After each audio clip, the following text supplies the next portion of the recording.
Good morning, everyone, and welcome to a Saturday morning edition of Iowa Pagan News. And this morning, I am joined by my good friend Sheena Cundy from across the pond. And we're going to be doing things just a little bit backwards this morning. Instead of me interviewing her, she's going to be interviewing me. So this is going to be a first for one of my broadcasts. So good morning, Sheena. Hello, Earl.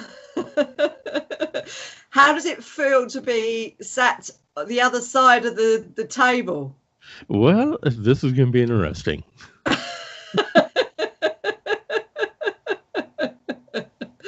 So let me just first of all introduce myself to your listeners. Is this going out live or is this just a recording? This is recorded. Okay. So my name is Sheena Cundy and this is Treehouse TV, which I normally do from my treehouse at the bottom of my garden. But unfortunately, at the moment, there is a very bad internet connection down there. So I'm in my office instead. And what I'd love to do is to interview other creative people, pagans and others alike, musicians, writers. And Earl, you interviewed me, I think it was maybe a couple of years ago now, on your radio station. Was it the same radio station then, or did you have another one? At that time, I believe I had it under Prairie Land Pagan Radio. That's correct. Yes, that's correct. So you were kind of quizzing me on my band Morrigan's Path and my writing and everything. So yeah, now we're turning the tables and I'm going to quiz you today on your path and where you've been, where you are and where you're going. So you are the owner and host of Iowa Pagan News, is that correct? Yes. Radio? Yep. Okay, so Earl, how long have you been doing that for? Is this something that, I mean, this is your own project, obviously. So tell me more. Tell me more. Well, let's see. Now, I first discovered my path back in 2003 when I got introduced to paganism through being a friend of mine took me to a cups gathering. And I got to admit that once we got done, things made a whole heck of a lot more sense to me and felt quite natural. So I knew that was the path I needed to be on. So from then on, I took off and ran with it. Then it was, let's see, I want to say 2000. Oh, good grief. I think it was like 2010, 2011. When I was up in Minnesota and decided to start up the Pagan Radio. And then once I got back down here to home in Iowa, I changed it to Prairie Land Pagan Radio because I was, at that time, I was in a different city, wanted to have something that would reflect this area and then also me. And Prairie Land came about with the name of my hometown, which is Prairie City. So that's how I came up with the name Prairie Land Pagan Radio. Then it was, what was it, 2000, let's see, was it 2016? Yeah, 2016 is when I decided to change it over to Iowa Pagan News at the suggestion from a good friend of mine that suggested that maybe it'd be time to change things up and give it a little bit better name. And I said, yeah, I kind of agree with you. So that's when the name Iowa Pagan News came about, a little bit shorter and right straight to the point. Then a good friend of mine had made up a brand new logo for me for it. And just so that's how it all came about. And it's what I love doing. It's what I've been doing for several years. And in fact, every single performer, artist, musician, even authors have basically spoken that what my job in the community is an important role. And so that's the reason why I'm doing what I'm doing, because It's important for the community, and I take it quite seriously. Okay, that's great. So basically, your role is to support and promote paganism, and with your radio station, you are promoting mainly. Would we say sort of pagan musicians? Is that right? Correct? Well, it's supporting not only pagan musicians, singer-songwriters, and bands, but also the authors that are in the pagan community through moon books and other outlets as well. Okay, so where did your love of music? I'm just going to circle back now to where your love of music. Where does that come from? Okay, all throughout school, throughout my grade school and also into junior and senior high, I was in band and choir. So that's where that came from. Yeah. And I've always had a passion for being in band, also being a part of a choir.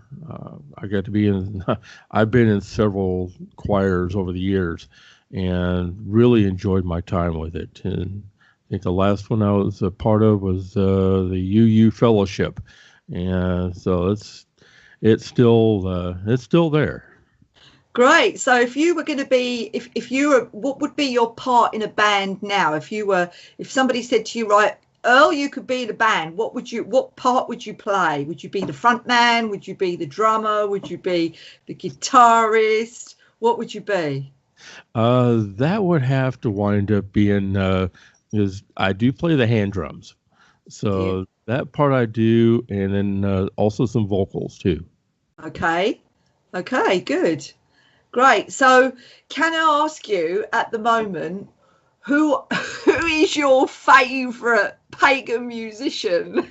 That's a bit of a naughty question, isn't it? Really, because I bet you've got a very wide. You don't want to upset anybody, do you now? Well, I gotta admit that there are several favorites of mine. Yes, and then oh, good grief! I would have to say that the one that I really enjoyed a lot over the years, especially my little sis S.J. Tucker. Oh yes, I have. I've heard of her. Mm-hmm. Yeah, and does she come from your area? She is down south. She's down in Kentucky. Yeah, that's where she's at. And she just recently, she now has a little one that she's taking care of. So she just recently gave birth to a little one. So that's I think that's let's see. Yeah, as far as musicians go, she's the first one to bring forth a little one into the community. So, but her music, she travels all over the place. She's been traveling since as long as I can remember anyway. She travels across the country, especially on the West Coast. And because she's got several spots that she loves playing in. And I actually had a chance to meet up with her physically up north in Minneapolis back a few years ago at Paganicon. So I had a chance to really meet up with her, talk with her, and we had a great time together. And from there on, she's been my little sis. Oh, that's lovely. And do you get a chance to travel around much with, I mean, presumably you're fairly tied with the radio station, aren't you? I would imagine.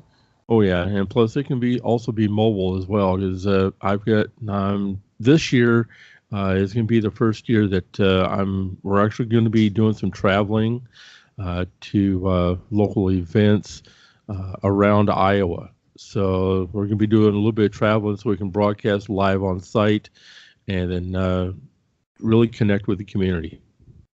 Oh, that's wonderful. And do you actually play a role in organising these events, or are you just a participant? I'm just a participant. Yeah. So you're just along for the ride. Pretty much, yeah. And like I And said, tell me, where did you meet all these musicians, or is it something that you've done by reaching out? You know, I mean, we're so lucky, aren't we, nowadays with the online community, and that global outreach is there available to us 24/7. So how do you actually how do you network is what I'm probably asking, I think, Earl. the majority of it would be reaching out online to a lot of them because the majority of them are not in my area. Let's see, we only have one group that is actually fairly local here to Iowa, and that is Sentinel Grove. And they're over just east of me, about another 2 hours east of me, I think. And I actually helped them get started because it was just two ladies doing vocals and percussion. They had made a few tracks, and then I offered to assist them with their tracks. So they sent the raw tracks over to me, and actually did the edits for them, and to give it a little bit more substance, a little bit more volume, and really help them out. And the one thing that they recently had written was that they would not be where they are today without my help. Oh, that's fantastic. So the kind of feeling, the sense I'm getting from you is that you really do, you know, you love to help people, not only the community as a whole, but you like to help sort of individuals, and you love to promote people to help get them sort of visibility in the digital space as well as the physical space, and in the musical community, it sounds like to me. Yes, I do. And where that stems from comes from my background as serving as a EMT and first responder. And Okay, what's an EMT? Emergency medical technician. Oh, wow. Okay. I grew up into it. Dad was on the fire department for many years. Mom was a first responder on our rescue service for many years. So I kind of grew up into it. And by the time that I graduated high school, I had already taken the training, and I was ready to go by the time that I graduated. Right. So you're a healer at heart, I think. Pretty much, yeah. Yeah, that's lovely. That's lovely. And you're obviously sharing your gift with others as much as you can. There's no better way, is there, than to be able to do that in the way that you're doing it on radio, because you're reaching out and coming into contact with so many people. So, Earl, what is your vision? Where are you heading for with this with your Iowa Pagan News? Basically, is to have Iowa Pagan News become a household name, become known worldwide, and be known as a leader in the community. That is basically been my goal for a long time, and that's I am getting there. Yeah, that's fantastic. You've obviously got a passion which gives you purpose. So you had because I was reading some articles on your blog last night, and one of those articles was that you were talking about your history, that you had a very rural upbringing. Yes. And I get the sense that your family sort of lived off the land quite a lot. There was lots of growing vegetables and fruits and self-sufficiency kind of thing. Well, basically, now I grew up in a small farming community, population about 1,300 for several years. And even though I lived in town, there was a lot. I mean, it was a farming community. We had we had farmland all around us, and it's basically the way that everybody lived was that you had your own garden, You grew your own vegetables. You grew your own apples and pretty much a lot of everything that people really enjoy. And plus, we'd also share with neighbors, and Dad would also sell to the local grocery store because we knew the owners of the grocery store really well. So he bought our apples from us, and so yeah, his growing up that way is the experience that a lot of people should have nowadays. Yes, and really, that's kind of where paganism, that's the core of paganism, isn't it? Really, we are country dwellers. I think that's the meaning of the word pagan. And so your spirituality sort of grew from there. Exactly, yes. And like I said, that's the reason why to this day it seems like the majority of when I got introduced into the community, that is pretty much how I was looking at things. And plus I've also got Native American heritage as well. Yeah, I was going to ask you about that, actually, because, I mean, that's a form of paganism anyway, isn't it? It's all indigenous, sort of traditional, native, like, for example, where I live, what's native to this land is witchcraft, you know. Mm-hmm. So it's hardly surprising that you being in the States would somehow, you know, connect with that Native American indigenous history. Yeah, because and the way I found that out was I was doing a search back a few years ago and came across a Native American Indian chief back from the 1800s who was carrying my family's last name. So I did a little bit more digging into it, found a picture of him, and lo and behold, he looked just exactly like my dad. Oh, wow. So, and what was his name, Earl? Let's see. That was, his name was John Williams. And he was a chief of the Tonkawa tribe, which is also called the Karankawa. And that they originated out of southeastern Texas back in the 1800s, back in the 17 and 1800s. Then they got moved up to Oklahoma by the military when they were shutting all the forts down. And so, you know, to say, when I came across his picture, I thought, okay, things just got, there's a whole different ball game now. Yeah. So, and to me, my pagan spirituality goes hand in hand with the Native American spirituality. Yeah, yeah. So do you know, can I ask you, do you know any Native American musicians? Oh, do they tend to get into the kind of, into that space at all, or do they keep it all on their camps? You know, what happens there? Well, actually, I do. I've got a friendship with one artist on the West Coast out in Oregon.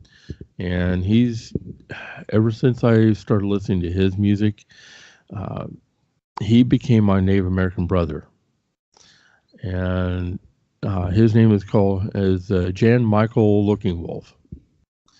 And his music is just fantastic. He plays Native American flute, but he does a more contemporary, he takes contemporary music and incorporates the Native American flute into it. And he and his band just do a fantastic job. Yeah, that's wonderful. Have you had them on the radio? Not yet. Not yet. Do they record? Do they produce anything? Oh, yes. All you have to do is just look up Jan Michael Looking Wolf out of Oregon, and you'll be able to find his music. Okay. And back to your musical history. You were a DJ for many years, weren't you? Tell me about that. So how did that start, and how, because that's obviously, you know, quite a large part of your background, isn't it, with the music? Yeah. Back, oh, good grief. Okay.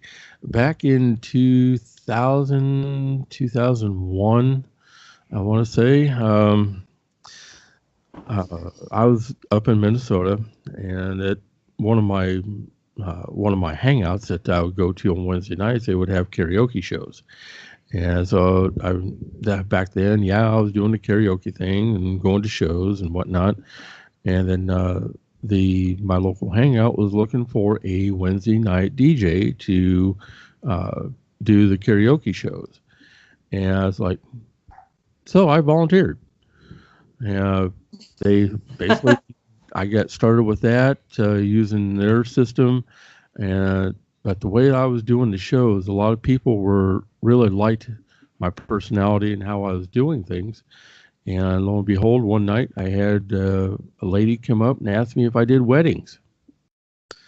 I thought for about a few seconds. I was like, well, I could do it. I just don't have a system yet, but I can get one. And so they'll say I got teamed up with another local DJ in the area, and he helped me purchase a system.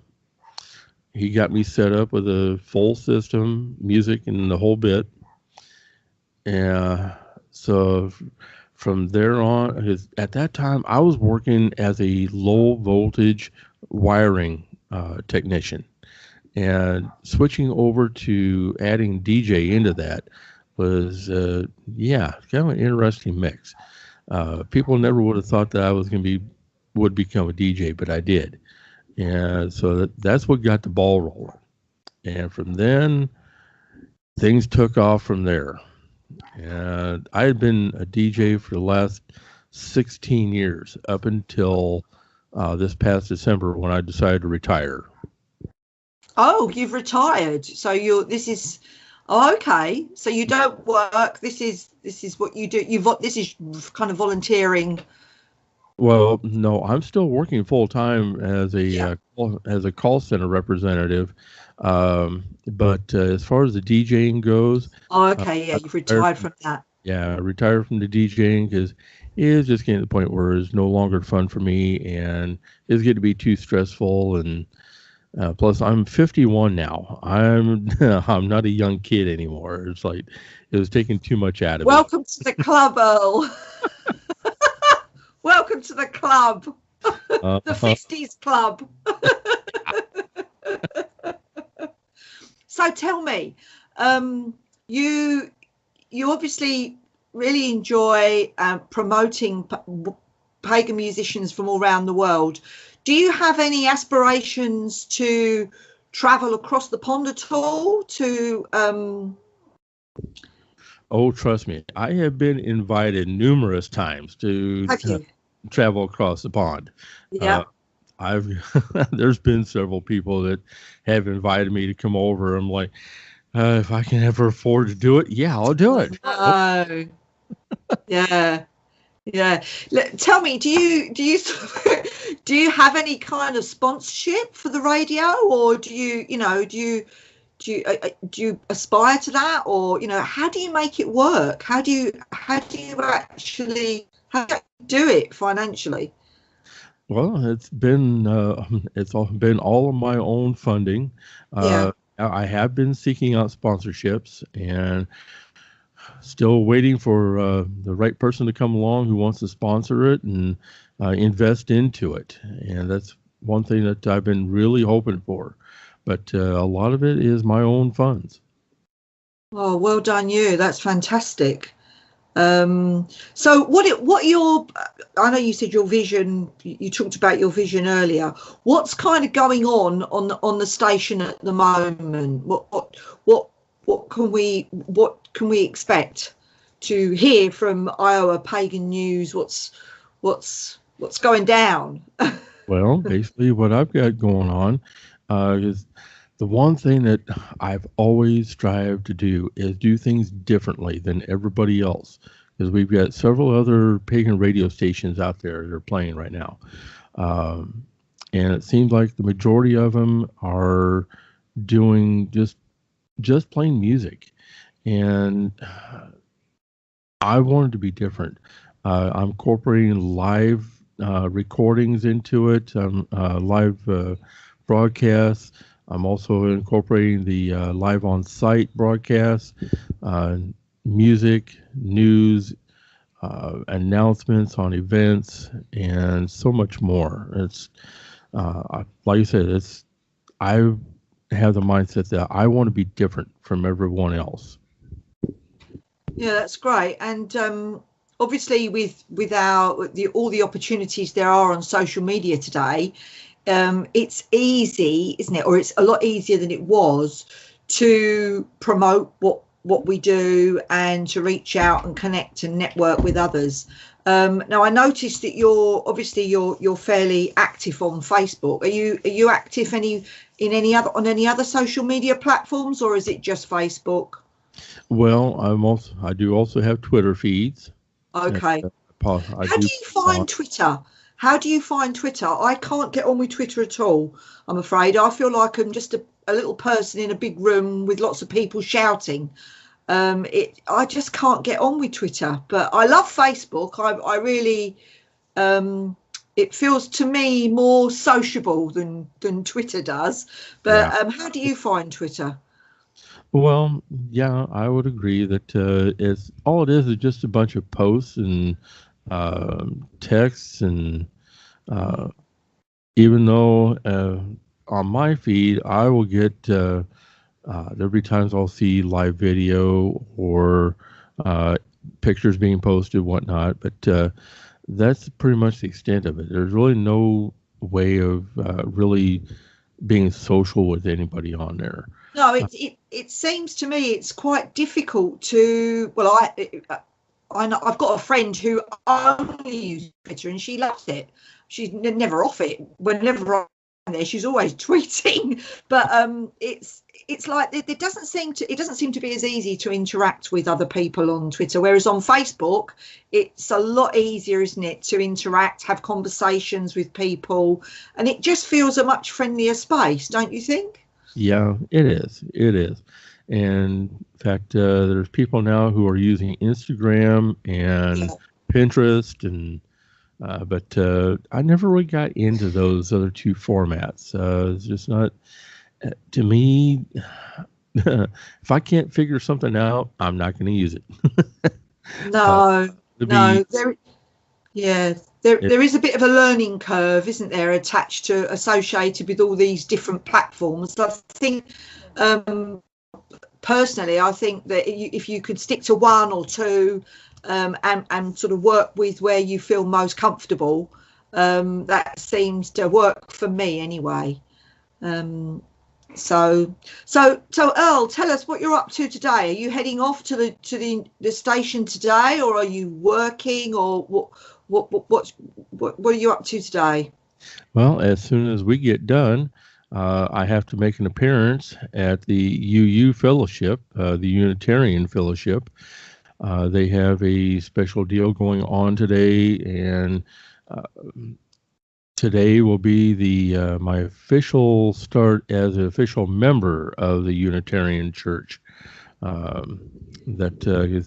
I used to be a member of the Unitarian Fellowship while I was up in Minnesota, and I got involved with the local one here. And because I'm now their new sound guy, because I'm helping to run their sound system for them during services. Oh, okay. Plus, also been helping to run their separate sound system for when their band is playing. So they've got me working as their sound guy, and then so today they've got a membership deal going. Plus, they've got a retreat, and so Jessica and I are going to be heading over there as soon as I get done here, and we're going to be spending the majority of the day with them. Okay, so I take it you'll be wearing your Iowa Pagan News T-shirt, well, taking your swag with you. a lot of them already know about it, and I bet they do. a lot of them already know about it. And then, yeah, basically, eventually, I may even wind up doing some broadcasts from the facility there. They have a little bit more space than what I do here at home, and so I may wind up doing a few broadcasts from the fellowship over there, and yeah, it's gonna be a really good time. Okay, well, I wish you a really positive and happy day today, and I hope it goes well in the sound department. I'm sure it will. I can't believe that somebody with your experience would have too many problems. Oh, I mean, a lot of people have already said to me that they are very happy with me helping out with their sound system, and that I think every Sunday somebody comes up and tell me that I've been doing a good job. So it's like, I must be doing something right. Yeah, brilliant. And Earl, where can our listeners, our viewers, I mean, we've been talking about social media, so it's fairly explanatory, really. But just so that people know, where can they find you online? Where can they contact you? And I mean, you're obviously a very approachable guy. So are you sort of welcoming more people, more musicians to come on board, more authors, more writers? Because yeah. I run a group on Facebook called Witchlit, and we have a lot of indie authors. So that's people that are independently publishing in the pagan field. So I can send them your way if you like. Excellent. Yeah, I welcome anybody that would like to get in contact with me, and being able to share their works of art, also share their publishings, their music, whatever they've got. Fantastic. Okay, well, I will put any links, your social media links, your website links, all in the show notes under the YouTube clip. So it's been really great talking to you, Earl, and you take care. Okay. I appreciate the time. That this, like you said, this was interesting. This is the first time that somebody's wanted to interview me. It's like, okay, this is different. Yeah, why not? Well, you clearly do a lot for other people, and you put yourself out to help others. So it's, I'm really interested in your story, because it's important. It's important that people can see the other side of the coin. And we must get together again, and maybe later on in the year, and see how you're going with the radio station, and I can tell you about what's happening with Morrigan's Path. Cool. Yeah, anytime there, dear, anytime. And if people want to connect with me, they can find, well, I've got 2 pages on Facebook. My personal page that I keep a lot of personal stuff on, but this one I'm on now, that's the professional side. It's under Earl Silverwolf Williams, and that Silverwolf is my Native American name. So people can find me that way under my professional nick, especially for the artists, musicians, singer-songwriters, authors, you name it. They can connect with me there. And then you can also message me directly through Iowa Pagan News under the either the page, or I also now have a group, an active group on Facebook for Iowa Pagan News. So people can connect with me there as well. And then for those who are local to me, I also run the new Cedar Valley Pagans group. And we've got, in fact, for this year, we're going to be holding a brand new Pagan Pride event in September for this year, for this area. So we're really looking forward to that as well. Okay, you're very active in the pagan world, aren't you, Earl? Very much so, yes. Very much so. Good for you. Well, many blessings from the UK and the Treehouse.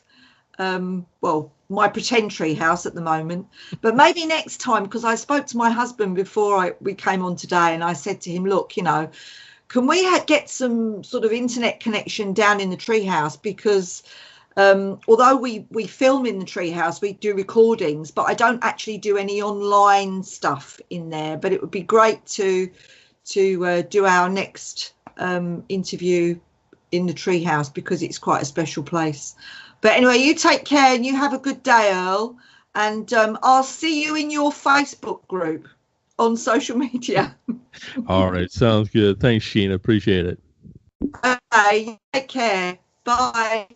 Pleasant journeys, everyone.